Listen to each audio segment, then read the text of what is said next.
What's the strangest coincidence that completely changed your life? In 2019, I found out my best friend's missing brother was actually my coworker. It sounds insane, I know. My best friend Hannah had been searching for her older brother Chris for nearly a decade. He ran away when he was 17 after a huge fight with their dad. No trace, just gone. She talked about him constantly, showed me old photos, said she'd know his voice anywhere if she ever heard it again. Fast forward to my job at a small tech startup in Seattle. We were a tight team of 10, and I sat next to this quiet guy named Eli. Super smart, a bit awkward, mid-30s maybe.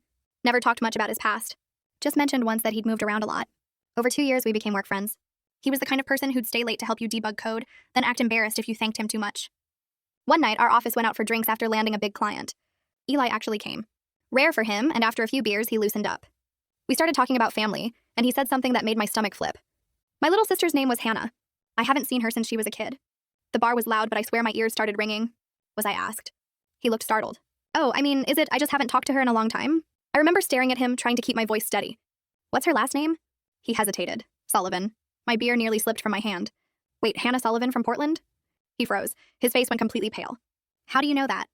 I told him Hannah was my best friend. That she'd been looking for her brother Chris Sullivan for years. He didn't say anything for a long time. Just stared at his glass like it was the only thing keeping him anchored to earth. Finally, he whispered, "That's me." I thought he was joking. I even laughed until I saw his hands shaking. He pulled out his wallet, showed me an old, worn photo of 2 kids in Halloween costumes. The same photo Hannah kept taped to her fridge. That night after the shock wore off, he told me everything. He'd left home at 17 because his dad was abusive. Changed his name to Eli. After a few years bouncing around, working odd jobs, sleeping on friends' couches, said he'd tried to reach out once but got scared when his mom picked up the phone. He couldn't handle hearing her cry. He figured it was better if they thought he was gone for good. I sat there, realizing I'd been eating lunch with this guy for 2 years, and he had no idea that his sister cried over him every Christmas. The next morning, I called Hannah. "You need to sit down," I told her. "I think I found Chris." She didn't believe me, obviously. I had to FaceTime her with Eli sitting right next to me. The second she saw him, she just started sobbing. He couldn't even speak. Just whispered her name over and over like he was afraid she'd disappear again. They met in person that weekend. I drove them both halfway to Portland. The reunion was indescribable. She ran to him in the parking lot of a Denny's off I-5, hugged him so hard I thought they'd both fall over. He kept apologizing. She kept saying, "You came back? That's all that matters." After that, everything changed.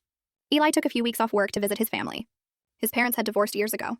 His mom was still in Portland, and she got to see him again for the first time in over a decade. Hannah told me later it was the first time she'd seen her mom smile in years. A few months later, Eli moved back home permanently. Said he was tired of running. He and Hannah started a small nonprofit together to help reconnect families with missing loved ones. I even helped design their website. Every time someone asks me about coincidences, I think about that one random night at a bar, that one offhand comment, and how it rewired the course of 2 people's lives. Sometimes the universe doesn't whisper.